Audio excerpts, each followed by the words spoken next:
Welcome to The Details with Elliott, Connie, and Adam Frower. This is a podcast where we examine the intersection between solution-focused brief therapy and current topics going on in the world. And we do this because we genuinely want the world to be a better place. So enjoy and come examine the details with us. Well, Adam, we are approaching the holiday season. And so I don't know if you've noticed, but here in America, November is like the month of Thanksgiving, not the holiday specifically, but also the practice of giving thanks. Like when I log on Facebook, I have people saying, it's the 10th day of November. So this is my 10th day of expressing thanks. And people are saying things they're thankful for every day. And I love that. I think I love it so much that I wish it just wasn't an American phenomenon. And I don't mean to get into the controversy of like what Thanksgiving represents. I just mean the act of giving thanks, the act of having gratitude, the act of not taking even the smallest things for granted. Here's an example. Earlier today, you and I got an email from a friend saying, remember this. And it had pictures of a safari we went on several years ago. I mean, that was probably 6, 7, 8 years ago, whatever it was. And there was a really funny moment that happened on that safari where I picked up my phone to take a picture of some animal. We were in this hide.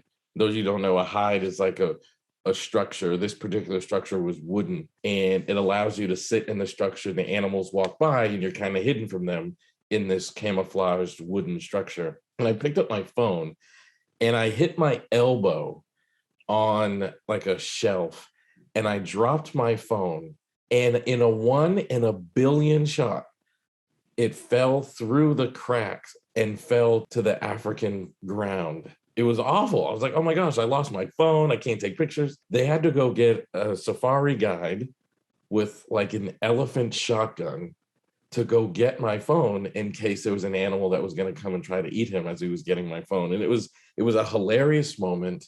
It was a moment that is burned into my memory that I love. But looking back, if I had known that a few short years from now, there will be a global pandemic that prevents me from going to South Africa and going on a safari and creating more moments like that, I would have cherished it all the more. I get to travel as part of my living, as part of my job. And I got to be honest, like vulnerably honest, I just always took for granted that I would always be able to go wherever my job took me. And then, a few short years later, I'm stuck in Zoom, not able to recreate those moments. And it makes me cherish those memories all the more. And now that life is getting a bit more mobile and I'm getting to go travel again, I'm savoring and enjoying the small moments all the more. So I think it's important that you have a practice of gratitude. And I think it's important to express those things.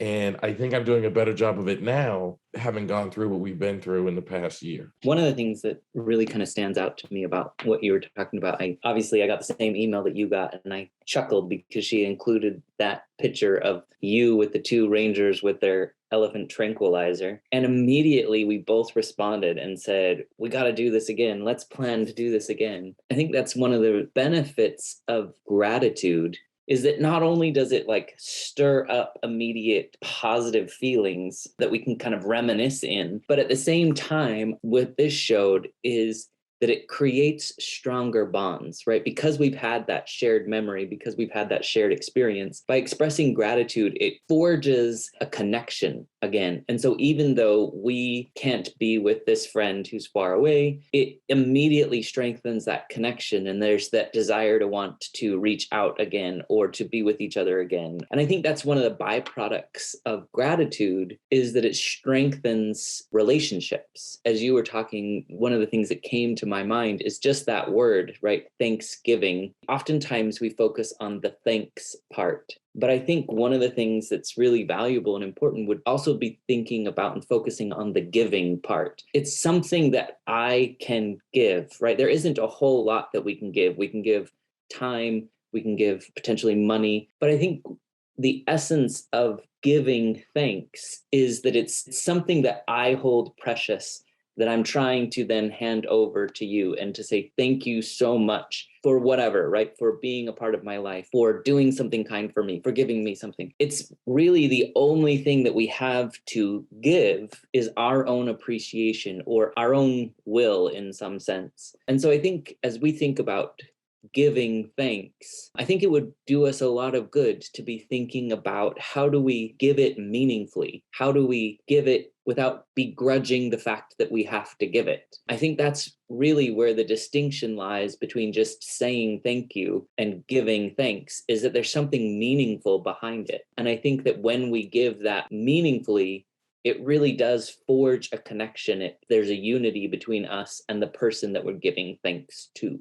So how do you do that, Adam? Like, how do you express thanks in a meaningful way? What is something you are thankful for? And share a bit about how you meaningfully communicate that you're thankful for this thing, whatever this thing may be. I haven't been good at this for a long time, but a couple of months ago, I started keeping a gratitude journal. And each day, each morning, as part of my morning routine, I write in my journal something that I'm grateful for. And I tried to limit it to just one thing per day. And when I started doing it, it was easy. I could focus on big, grand things. And the longer that I've been going, the more I have to specifically stop and think and say, what's something that I'm particularly grateful for today? And the thing that I wrote down this morning is that I'm grateful that as a parent, I get to watch my children improve. Each of my kids have had swim meets this week, so we've been able to go to their swim meets. And just knowing how much they've improved, that was something that I took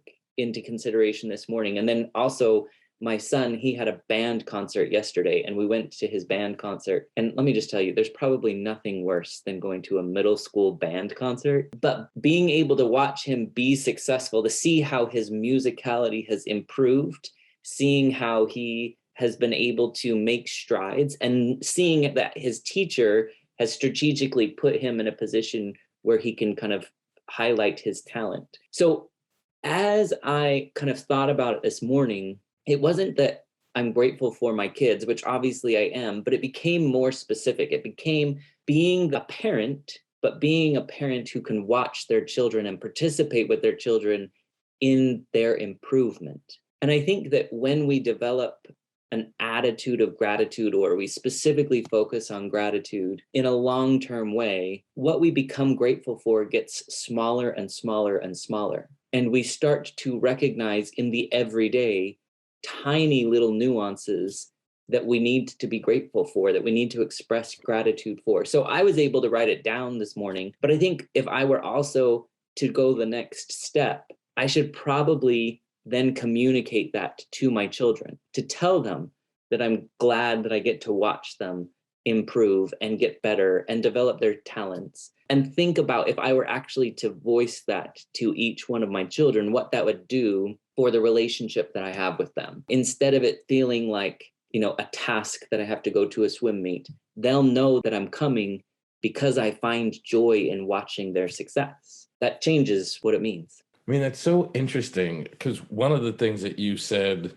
that stands out to me so much is the ability to not just be in the experience of having gratitude, but actually telling people, like communicating to them that you have the experience of gratitude, which is something that I am working on intentionally. Like, I try to make sure that everyone in my life knows how grateful I am to have them in my life and have the minutes that I have with them. It's impactful. It's meaningful. It is amazing. Like, I'm in a space right now where the company that I run, we have this amazing team that are, at least in my opinion, going above and beyond to do a good job. And I feel as though, as the owner of the company, the most obvious thing that I do to show people how much I appreciate them is deliver a paycheck. But in the past year, that has felt insignificant. And I realized I can give every single person on my team a raise. I could pay them millions and millions of dollars, but that wouldn't successfully express how much their work and contribution to my life and to this company means to me. I have to take time out to express that. I have to take time out of my day and out of my life to tell them. And in some cases, I actually think those interactions, those communications, and those words mean more to the people than their paycheck. I think it's really important. You said something really, really important, that when your children know how much you enjoy watching them swim and improve, when you show up, they know you're there for that purpose. And that does something. And I think that that's like such a powerful lesson that I want people to have and I want people to take with them. The value of communicating, and I guess I would go back to that, like, of giving thanks. I think that's one of the most powerful things that we can do within our relationships. As I think about, oftentimes as we talk about in this podcast, we talk about current events and things that are going on and challenges and disagreements and all of those kinds of things. And I think if there were one thing I would say could be an antidote to many of those things, it would be to pause, to think about how we are grateful and then communicate that to one another.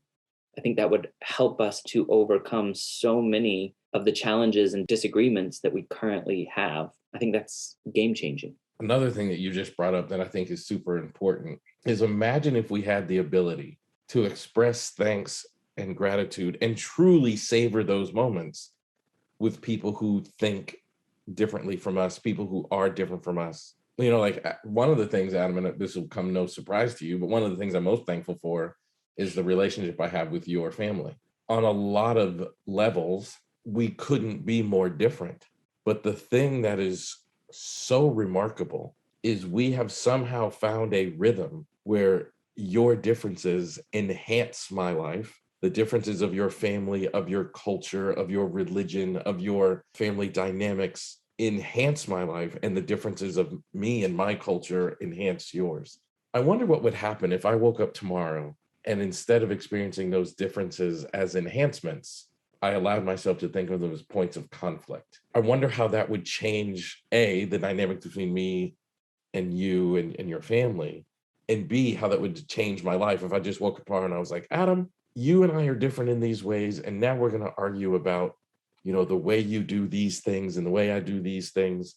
Because I think you're right. I think one of the antidotes to the current division in the world right now is the ability to be thankful for other people's differences, which matter quite a bit. I mean, that'd be really significant if we could figure out a way to experience that. You don't do things the way that I do them, and I don't do things the way that you do them, but that's where the beauty lies, actually. You've introduced me to foods that I wouldn't have had otherwise. You've introduced me to a lifestyle I wouldn't have had otherwise. I was thinking the other day, people listening to this should know Adam and I are very, very close. I was born in Chicago, grew up in Boston. I spent most of my childhood summers in Chicago visiting family. Adam grew up in Utah. And probably the most monumental moment of our relationship, it's not going on safari together, and it's not the books we've written together or the articles we've written together and all the many professional things we've accomplished. I think the most significant thing we did was you visited my grandmother's home, well, the home where my grandmother lived. She had passed away several years before, and I have an aunt who lives there now. And I can remember Adam and his family are sitting in my grandmother's living room. And I just remember sitting there watching this as Adam and his family are talking to my mom and my aunt, and they're kind of making fun of me. Like they're asking, like, what was Elliott like as a youngster? And my mom is telling all these embarrassing and hilarious stories. And I remember thinking two things. The likelihood of this ever happening was not only was it low, it was impossible just a few years before.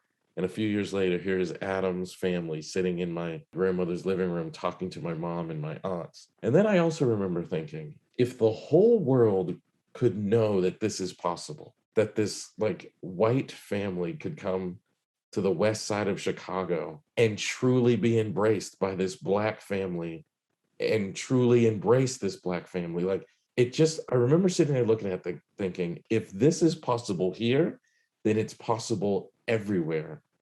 I'm just not sure everyone knows it. And I was so thankful for that moment because I think it inspires me to this day. I think that moment is a standout moment in my entire life. And not only am I thankful for it, I want everybody else to see and to feel it because, Adam, I don't think there's anything uniquely special about the two of us. If we could do it, then so too could everybody else. I think that's true. I think the thing that reminds me of is how many times you and I have said to each other, I'm just so grateful that what you're good at is something that I'm not good at. And something that I'm good at is something that you're not good at. And I think, we've talked about that a bunch of times, about how because we appreciate each other's strengths and how it fills in each of our weaknesses, I think that perspective has changed both of our abilities. And I think that's the thing that I agree with you. I think if the whole world could look at differences as a point of gratitude and appreciation, the combined power would be unstoppable. It'd be amazing. We could really accomplish anything. And so I think that's true. I think thank you for making my weaknesses your strengths and allowing me to have my strengths help overcome your weaknesses. So look, we've got to wrap up, but spoiler alert, if anybody is listening to this and you're a Marvel fan and you have not seen the Eternals, I'm about to say something about the Eternals. So spoiler alert, press pause, end the podcast now, whatever. Adam and I watched the Eternals this past weekend. We took a family trip, and the beautiful thing, Marvel to me, there are these amazing movies that also carry amazing messages. When you watch the Eternals, the message is we're better together. This is a movie about what we're capable of accomplishing when we team up, when we unify, when we connect. I've said this 1,000 times, and literally, I want this podcast to shine the brightest light on this thing, is both Adam and I are better together.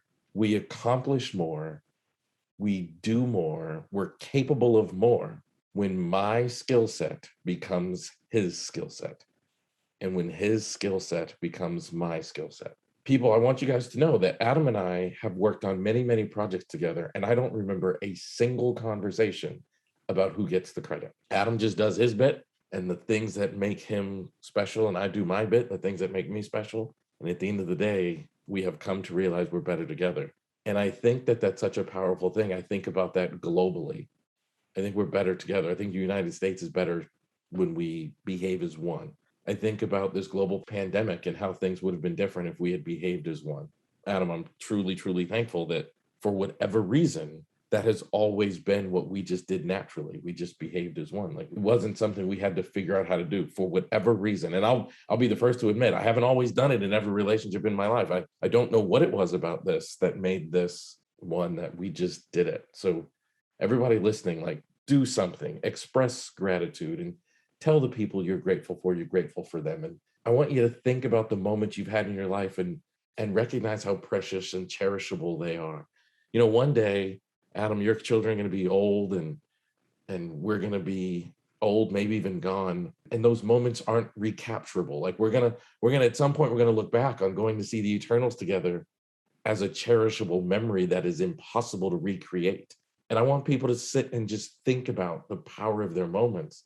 But I also want you to remember there is nothing more powerful you can do in your life than be unified with people who are different from you, because that's actually when life gets rich. That's actually when you become more capable. That's actually when life gets better. 100%. Just end by saying thanks. Thanks for being you. And thanks everybody for listening. This podcast was brought to you by the Solution Focused Universe, which is the largest online training community dedicated to the solution-focused approach and the growth of professionals interested in mastering the solution-focused approach. And brought to you by Solution Focused Notes, which is the only online electronic health record system dedicated to solution-focused professionals, where they can find templates to use treatment plans, progress notes, intake forms, everything you need to run a practice electronically, calendar, your charting system, and all of it tailored to the needs of solution-focused professionals.